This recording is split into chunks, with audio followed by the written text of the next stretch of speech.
हरे कृष्ण. श्रीमद भगवद गीता जशी आहे तशी, अध्याय 4. अध्यायाचं नाव आहे ज्ञान कर्म संन्यास योग. आपण 14व्या श्लोकाचं तात्पर्य आज वाचणार आहोत. त्याआधी श्रील प्रभुपादांना प्रार्थना करूया. हे श्रील प्रभुपाद, आम्ही भगवद्गीता ग्रंथ वाचून समजून घेण्याचा प्रयत्न करीत आहोत, त्यासाठी आम्हाला आशीर्वाद द्या. धन्यवाद प्रभुपाद. भौतिक जगतातही घटनाबद्ध नियम आहेत आणि या नियमांद्वारे आपल्याला कळून येते की राजा कोणताही प्रमाद करू शकत नाही किंवा तो राष्ट्र नियमांच्या अधीन नाही. तर आपण भौतिक जगतात बघतो वेगवेगळ्या देश आहेत, वेगवेगळ्या देशांचे वेगवेगळे नियम आहेत आणि ते नियम कोण घालतो आहे? त्या देशाचा जो राजा आहे तो नियम घालतो आहे. आणि मग असा राजा आहे त्याच्यावर काही ते नियम अधीन नाहीयेत. तर हे कसं समजायचं? तर वैष्णवाचार्य आहेत ते अतिशय सुरेख उदाहरण देऊन समजवतात की आता आपण तुम्ही सगळेच जाणतो की जी टाटा टेल्को ही जी मोठी प्रचंड कंपनी आहे ती रतन टाटा या व्यक्तीची आहे, बरोबर. तर इथे आम्ही पुण्यात राहतो, तो पुण्याजवळच पिंपरी चिंचवड इथे हे जे टाटा टेल्कोचं प्रचंड मोठं जागा आहे आणि कंपनी आहे आणि मोठी रिकामी जागा आहे जिथे अनेक जे टेल्कोचे कामगार आहेत, जे मॅनेजर आहेत, ते सगळेजण वेगवेगळ्या ठिकाणी गाड्या पार्क करतात. तिथे जर आपण गेलो तर पार्किंग मध्ये जागा केलेल्या आहेत की मॅनेजर्ससाठी इथे पार्किंग करणं, कामगार आहेत त्यांनी इथे पार्किंग करा, वॉचमन पण अनेक आहेत त्यांच्यासाठी वेगळा पार्किंगचा स्लॉट आहे. तर अशा तऱ्हेने वेगवेगळे जागा ठरवून दिल्या आहेत. टाटा टेल्कोचे जे मालक आहेत त्यांच्यासाठी तर फारच मोठी जागा आहे त्यांच्या मोठ्या गाड्या पार्क करण्यासाठी. असं सगळं आहे.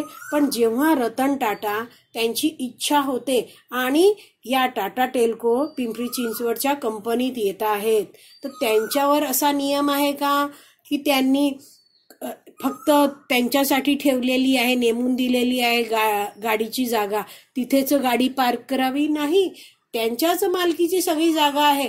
त्यांची इच्छा झाली तर मॅनेजर्ससाठी ठेवलेली जी जागा आहे गाड्या पार्क करायची तिथे ते गाडी पार्क करतील किंवा वॉचमनसाठी जी जागा आहे गाडी पार्क करायची तिथेही ते पार्क करतील. तर ह्याचा असा अर्थ आहे की जो तिकडचा मालक आहे त्याच्यावर हे नियम आहेत ते लागू होत नाहीत. त्याचप्रमाणे इथे म्हटलं आहे की घटनाबद्ध नियम आहेत या भौतिक जगतात, पण नियमाद्वारे आपण कळून चुकतो की जो राजा आहे तो कोणतीच चूक करू शकत नाही किंवा राजा आहे तो राष्ट्र नियमांच्या अधीन नसतो. एवढं आपल्याला कळलं. आता आपण पुढे वाचायला सुरुवात करूया. त्याचप्रमाणे भगवंत जरी भौतिक जगताचे सृष्टा असले तरी ते म्हणजे भगवंत भौतिक जगताच्या कार्यांमुळे प्रभावित होत नाहीत. सृष्टा म्हणजे काय? भगवंतांनीच या भौतिक जगताची सृष्टी बनवली आहे. तरीही काय भगवंत या जगतात जे विविध कार्य होत आहेत त्याच्यामुळे भगवंत प्रभावित होत नाहीत. म्हणजे काय ते पुढे प्रभुपाद समजवतायत. ते म्हणजे भगवंत सृष्टीची निर्मिती करून सृष्टीपासून अलिप्त राहतात. तर प्राकृतिक साधनांवर स्वामित्व गाजविण्याच्या आपल्या प्रवृत्तीमुळे जीव हे भौतिक कार्याच्या कर्मफळातच गुंतून राहतात. तर आपण एक जाणलं आहे की भगवंतांना काहीतरी कमी आहे म्हणून हे भौतिक जगत त्यांनी बनवलेलं नाहीये. या जीवात्म्यांना आपली इच्छा पूर्ण करायची आहे म्हणून भौतिक जगत बनवलं आहे. आणि आसक्तीच नाहीये भगवंतांना, या जगताकडून काही नकोच आहे त्यामुळे ते या जगतात काही घडतंय तर त्यामुळे भगवंत प्रभावित होत नाहीत. मग या जगतात भगवंत आहेत ते काय अलिप्त राहतात. पण या जगतात जे जीवात्मे येत आहेत, भौतिक शरीर धारण करतात, त्यांची इच्छा काय आहे? हे जी प्राकृतिक साधनं आहेत, हे जे निसर्ग आहे याच्यावर त्याला स्वामित्व गाजवायचं आहे. आणि म्हणून काय आहे? कर्म करतो आहे पण कर्म फळ उपभोगायची इच्छा आहे, आकांक्षा आहे, भोगी वृत्ती आहे आणि म्हणून हा जीव आहे तो भौतिक कार्याच्या कर्मफळात गुंतून राहतो. एवढं आपल्याला कळलं. म्हणजेच काय, थोडक्यात कर्मावरची जी आसक्ती आहे ती कर्मफळात गुंतवते. पुढे वाचूया. एखाद्या संस्थेचा मालक आपल्या कर्मचाऱ्यांच्या योग्य अथवा अयोग्य कार्याला जबाबदार नसून कर्मचारी हे स्वतःच जबाबदार असतात. तर इथे प्रभुपाद समजावतायत की एवढी मोठी एक संस्था आहे, त्याच्यात समजा 1000 लोक आहेत आणि एखाद्या 4-5 कर्मचाऱ्यांनी काही चुकीचं वागलं तर आपण त्या संस्थेच्या मालकाला वाईट आहे तू असं सांगू शकतो का? नाहीये. त्या कर्मचारी अयोग्य वागतायत तर ते अयोग्य वागण्याची जबाबदारी त्या कर्मचाऱ्यांनीच घेतली पाहिजे. असं उदाहरण देऊन प्रभुपाद समजावतायत की जीव आपल्या इंद्रिय तृप्तीच्या विशिष्ट कार्यामध्ये मग्न असतात आणि ही कार्ये भगवंतांनी नेमलेली नसतात. म्हणून जाणलं पाहिजे की हा जीव आहे तो स्वतःच्या इंद्रिय तृप्तीच्या इच्छेने सकाम कर्म करतो आहे. सकाम म्हणजे काय, कर्मफळ उपभोगण्याच्या इच्छेसहित त्याची तो कर्म करतो आहे. तर भगवंतांना अशी काही कार्य करण्याची इच्छा नाहीये आणि म्हणून समजावलं जातं आहे, इथे दिलं आहे की ही कार्य भगवंतांनी नेमलेली नाही आहेत. भगवंत सांगत नाहीत की ती हे जीवा इंद्रिय तृप्ती कर असं. त्यामुळे भगवंत कुणालाच पाप करायला लावत नाहीत, हे आपण ध्यानात ठेवलं पाहिजे.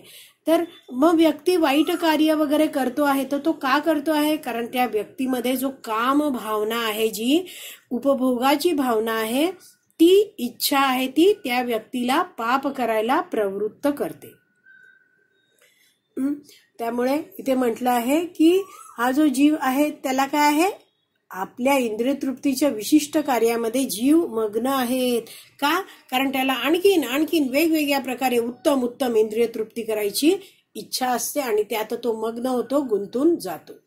भगवंतांना काही दोष देण्यात अर्थ नाही. भगवंत त्यासाठी काहीच करत नाही. हा जीव आहे तो स्वतःच ही अशी उपभोगाच्या कामनेने कर्म करतो आणि मग कर्मफळात बद्ध होतो. पुढे वाचते, अधिकाधिक इंद्रिय तृप्तीसाठी जीव या जगतातील कर्मामध्ये मग्न असतात आणि त्यांना मृत्यूनंतर स्वर्गीय सुखाची अभिलाषा असते.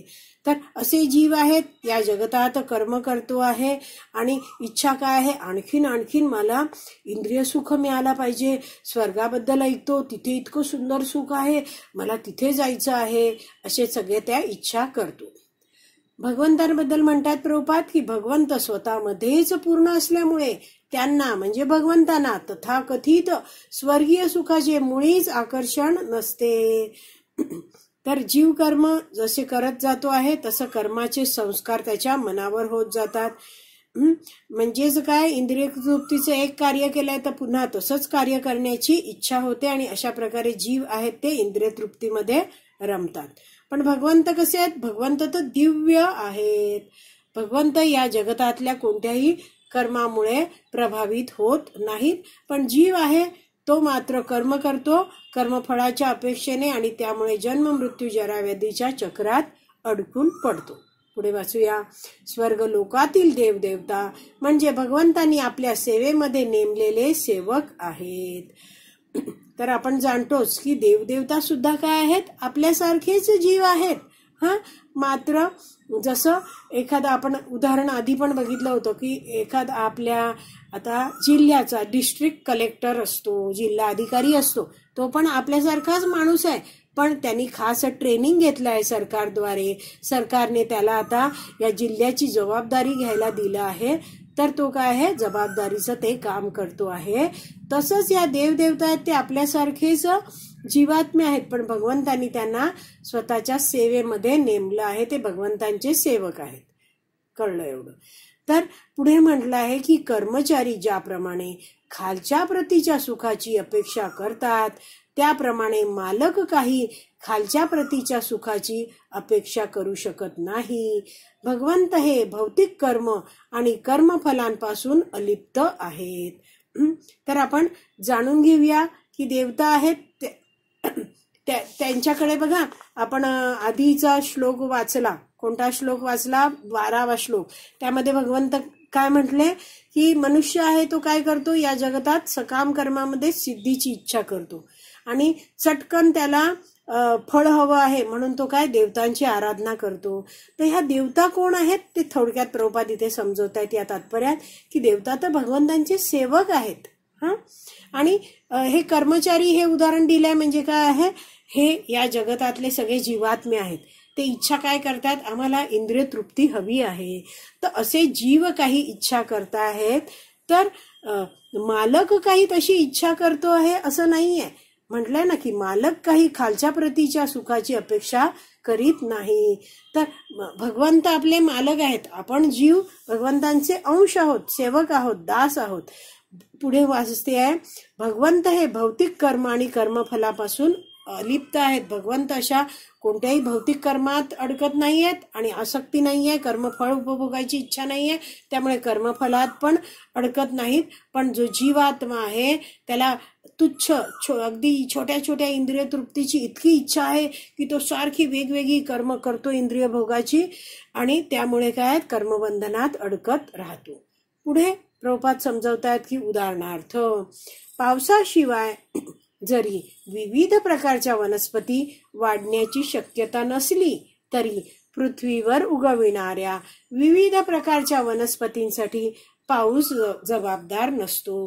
हे आपण गीताभूषण टीका यामध्ये जाणलं आहे की पाऊस तर पडतो, भूमीवर ज्या काही बीज लावलीत त्या सगळ्यांना पाणी पुरवतो, पण कुठच्या प्रकारचं रोप येईल ते पावसावर अवलंबून नाहीये, पावसाची जबाबदारी नाहीये. ते काय जी वनस्पती लावली आहे तसंच ते रोप येणार आहे, ज्या वनस्पतीचं बीज लावलंय तसंच रोप येणार आहे. पुढे वाचूया. या वस्तुस्थितीची पुष्टी वैदिक स्मृतीमध्ये पुढील प्रमाणे करण्यात आली आहे. निमित्त मात्रम एवासौ सृजानां सर्ग कर्मणि प्रधान कारणीभूता यतो वैसृज्य शक्तयः. भौतिक सृष्टीमध्ये भगवंत हेच परम कारण आहेत. निमित्त मात्र कारण म्हणजे ही भौतिक प्रकृती आहे, ज्याद्वारे प्रकट विश्व दृष्टीगोचर झालं आहे. तर प्रभुपाद समजवतात या श्लोक, हे जो आता वाचला त्या श्लोकात अर्थ की ही जी भौतिक सृष्टी आहे त्यामध्ये काय आहेत, भगवंत परम कारण आहेत. भौतिक सृष्टी ही भगवंत निर्माण करतात, पण डायरेक्ट भगवंत निर्माण करतात असं नाही आहे. निमित्त कोण आहे, भगवंतांची जी शक्ती आहे भौतिक प्रकृती ती काय आहे, निमित्त मात्र कारण आहे. आणि ह्या भौतिक प्रकृतीच्या द्वारे हे जे विश्व आहे ते दृष्टीगोचर झालंय, म्हणजे आपल्याला दिसायला लागतं आहे सृष्टी निर्माण झाली आहे. करविता कोण आहेत, भगवंत सर्व कारण आहेत, पण भौतिक प्रकृती जी भगवंतांची शक्ती आहे त्याद्वारेच हे जगत आहे ते निर्माण केलं जातं. पुढे वाचते, सृष्ट प्राणी मात्र विविध प्रकारचे आहेत. तर या जगतामध्ये जी काही सृष्टी बनवली गेली आहे त्यामध्ये प्राणी मात्र कोण आहेत, विविध प्रकारचे प्राणी मात्र आहेत. म्हणजेच काय आहेत, हा जो जीव आहे तो वेगवेगळ्या प्रकारची शरीर धारण करत असतो. उदाहरणार्थ देवता, मनुष्य, प्राणी आणि निम्न स्तरावरील पशु इत्यादी. हे सर्व आपल्या गतकाळातील बऱ्या वाईट कर्मफलांच्या अधीन आहे. तर आपण हे सगळे विविध प्रकारचे जीव बघतो आहोत, ज्यांनी वेगवेगळ्या प्रकारची ही भौतिक शरीर धारण केलेली आहेत. तर मग ती त्यांना शरीर का मिळाली, कारण त्या जीवांनी स्वतःच्या गतकाळात पूर्वजन्मी काही चांगली काही वाईट कर्म केली आहेत, तर त्याचं कर्मफळाचा हे परिणाम म्हणून त्यांना अशा प्रकारचं फळ मिळालं आहे. तर ह्याच्यासाठी एक वाक्य म्हटलं जातं, जैसी करनी वैसा फल, आज नाही तो निश्चित कल. तर जसं व्यक्ती आहे जसं करतो आहे त्याचं त्याला फळ मिळणार आहे. आज नाही फळ मिळालं तर पुढे उद्या त्याला ते कर्मफळ भोगायलाच लागणार आहे. पुढे वाचते, अशा कार्यांसाठी भगवंत केवळ योग्य त्या सुविधा आणि प्रकृतीच्या गुणांचे नियम उपलब्ध करून देतात, पण भगवंत त्यांच्या भूतकाळातील किंवा वर्तमान काळातील कर्मांना जबाबदार नसतात. तर भगवंत आहेत ते कधीच कोणाशीच पक्षपात करत नाहीत, हे आपण आधीच वाचलेलं आहे. तर असे भगवंत आहेत. ह्या जीवाची इच्छा होती की आम्हाला इंद्रिय तृप्ती करायची आहे आणि त्यामुळे भगवंतानी हे भौतिक जगत बनवलं. इतकं सुंदर निसर्ग दिला आहे. इथे भौतिक प्रकृती कार्य करते. भौतिक प्रकृतीचे गुण आहेत. तर कुठेही आपण जातो तर तिथे नियम तर असतातच. आपण आता उद्या अमेरिका देशात गेलो तर त्या देशाचे नियम पाळणं भाग असतं. तसं आपण जीव भौतिक जगतात आला होतो. भौतिक जगतातही भौतिक प्रकृती कार्य करते आहे. तर तिचे जे नियम आहेत ते आपल्याला पाळायला लागतायतच. पण आपण जे जीव आहोत, वेगवेगळ्या प्रकारचं शरीर धारण करतो आहोत, या जीवनामध्ये काही सुख दुःख प्राप्त करत आहोत. तर त्यासाठी भगवंत जबाबदार नाही आहेत. कोण जबाबदार आहे? आपणच आहोत.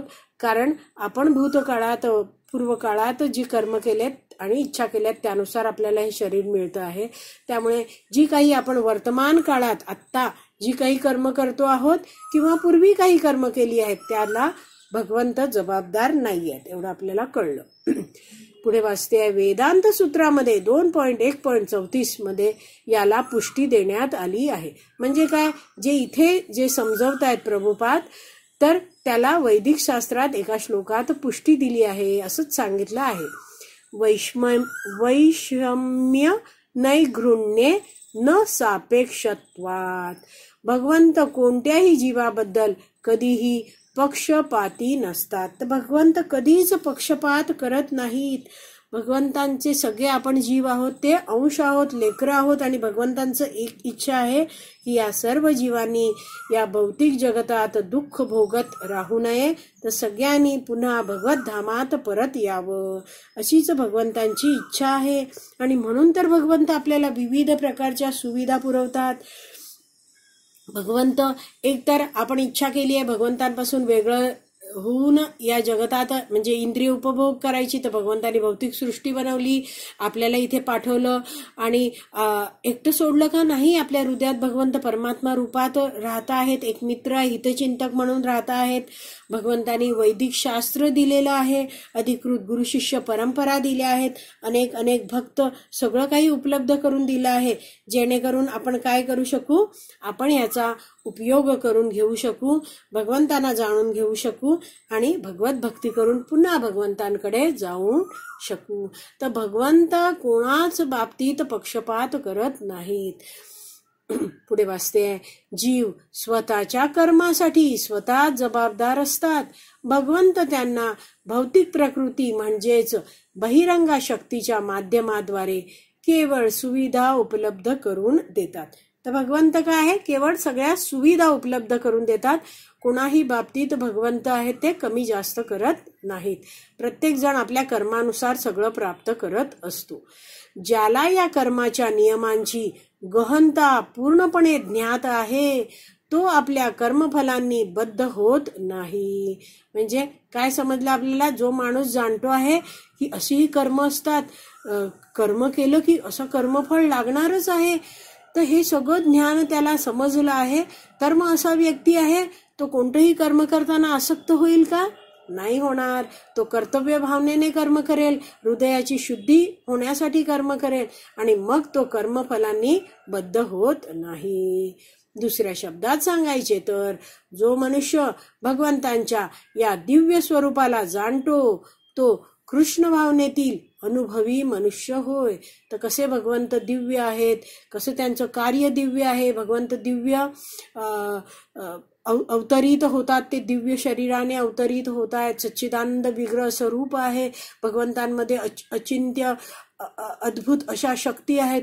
हे सगळं हा मनुष्य जेव्हा जाणतो आहे तेव्हा काय आहे, त्याला काय म्हटलंय, कृष्ण भावनेतील अनुभवी मनुष्य आहे तो.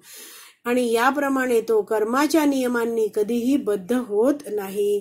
तर असा मनुष्य आहे जो काय जाणतो आहे की हे भगवंतांनी सगळी सृष्टी बनवली आहे, पण मी कोण आहे, भगवंतांचा अंश आहे. मी इथे इंद्रिय तृप्ती करत राहणं योग्य नाहीये. मी नित्यदास आहे भगवंतांचा, तर भगवंतांच्या प्रसन्नतेसाठीच मला कार्य करायचं आहे. तर इथे दिलंय ना कर्माच्या नियमांनी, तर त्याच्याबद्दल जाणून घेऊया की जे आसक्तीने कर्म केलं जातं, त्या कर्माचं फळ भोगायला लागतं. भक्तीत येण्याच्या आधी आपल्याला इच्छा कधी झाली आहे की खमंग पिठलं भाकरी करून खायची, तर मग त्यावेळी आपण काय करायचो, अशी बनवायचो. नैवेद्य तर दाखवण्याचे काही संबंधच नव्हता, माहितीच नव्हतं. तेव्हा ध्येय काय होतं, हे मी माझ्या इंद्रिय तृप्तीसाठी करणार आणि खाणार. आता भक्तीत आलो आहे, पुन्हा इच्छा झाली खमंग पिठलं भाकरी खायची आहे, पण आता वैदिक शास्त्राचं अध्ययन करतोय, मार्गदर्शन घेतोय भक्तांकडून, अधिकृत गुरु शिष्य परंपरेशी जोडलं गेलो आहोत. तर आपल्याला ज्ञान मिळालंय की भगवंताच सगळं पुरवणारे आहेत. आणि त्यामुळे आपण सुंदरपणे स्वयंपाक करतो, भगवंतांना नैवेद्य दाखवतो आणि मग जो कृष्ण प्रसाद मिळतो आहे तो खातो. तर असा भगवंतांना नैवेद्य दाखवून खाल्ला जाणारा जो प्रसाद आहे तो कर्मबंधनात अडकवत नाही. पण स्वतःच्या इंद्रिय तृप्तीसाठी कोणी स्वयंपाक करून खातो आहे आणि भोग नैवेद्य न दाखवता खातो आहे, तर काय आहे, तो कर्मबंधनात अडकणार. एवढं आपल्याला कळलं. म्हणजे हे कर्माचे नियम आहेत हे कळले. तर असा हा जो जीव आहे, ज्याला भगवंतांची भक्ती कळली आहे, भगवंतांची आपला संबंध कळलाय आणि तो भक्तांच्या संघामध्ये भक्ती करतो आहे, तर हा असा भक्त भगवंतांना आपल्या जीवनात जोडतो. भगवंत दिव्य, भगवंतांप्रती केलेलं प्रत्येक कार्य दिव्य. तर भगवंतांच्या संबंधात सगळी कार्य, सेवा, जप सगळं केल्यामुळे हा मनुष्य आहे तो हळूहळू हळूहळू शुद्ध होत जातो. इंद्रिय उपभोगाची त्याला भावना, इच्छा काही नाहीये आणि त्यामुळे सकाम कर्म करत नाहीये, आसक्त होऊन कर्म करत नाहीये, कर्तव्य भावनेने कर्म करतो आहे, तर मग तो कधीच बद्ध होत नाही.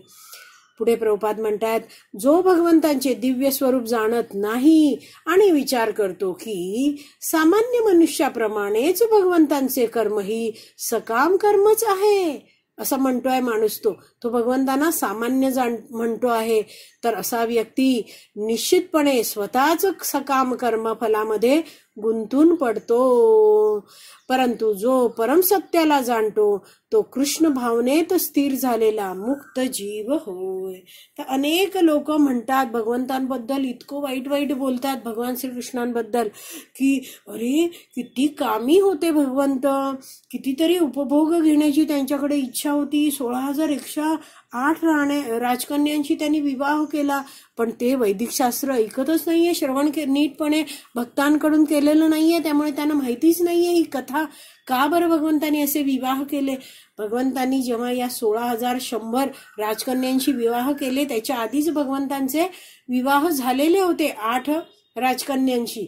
पण जेव्हा त्यांना कळलं की भौमासूर हा भयंकर राक्षस आहे आणि त्यांनी 16,100 अशा राजकन्यांना बंदिस्त करून ठेवलेलं आहे, तेव्हा भगवंतांनी या भौमासुराला ठार केलं आणि या ज्या 16,100 राजकन्या आहेत त्यांना मुक्त केलं आणि त्यांना सांगितलं की आता तुम्हाला मी तुमच्या मातापित्यांकडे पाठवून देईन.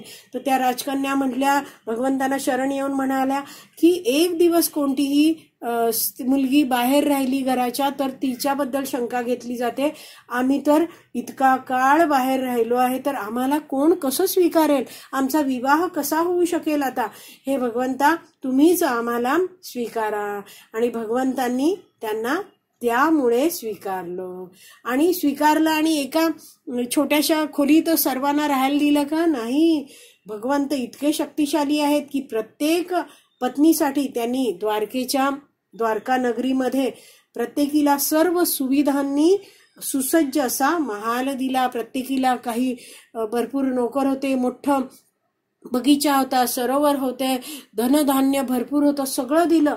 आणि एवढंच दिलं नाही तर भगवंत स्वतः 16,108 रूपात प्रकट व्हायचे आणि प्रत्येक राणीच्या बरोबर ते राहायचे.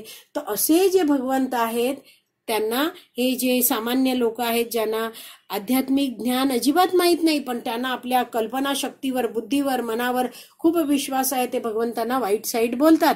तर असे बोलणारे लोक आहेत, भगवंतांचं दिव्य स्वरूप न जाणणारे लोक आहेत, ते भगवंतांबद्दल चुकीचं म्हणतात. तर अशी लोक आहेत त्यांच्या मनात भोग भावना आहे अशी लोक सकाम कर्म करतच राहतात, कर्मफळात गुंतून पडतात. पण जे भगवंतांबद्दल ज्ञान प्राप्त व्यक्ती आहेत, अधिकृत गुरु शिष्य परंपरेतनं परमसत्य भगवंतांचा संबंध त्यांनी स्वतःशी जाणलेला आहे आणि मग असे व्यक्ती आहे ते कृष्ण भावनेत स्थिर झालेले मुक्त जीव आहे. म्हणजेच हा जीव आहे ज्यांनी जाणलंय भगवंतांबद्दल, तर तो भक्ती करतो भक्तांच्या मार्गदर्शनामध्ये आणि भगवंतांची भक्ती केल्यामुळे आणि कोणतेही उपभोगाची इच्छा न करता कर्म केल्यामुळे तो कधीच कर्मबंधनात अडकत नाही. भगवंतांची भक्ती केल्यामुळे तो मुक्त होतो. तर आपला हा 14वा श्लोक आहे तो पूर्ण झाला आहे. आज इथेच विराम देऊया. श्रीमद भगवद गीता की जय. श्रील प्रभुपाद की जय. हरी बोल.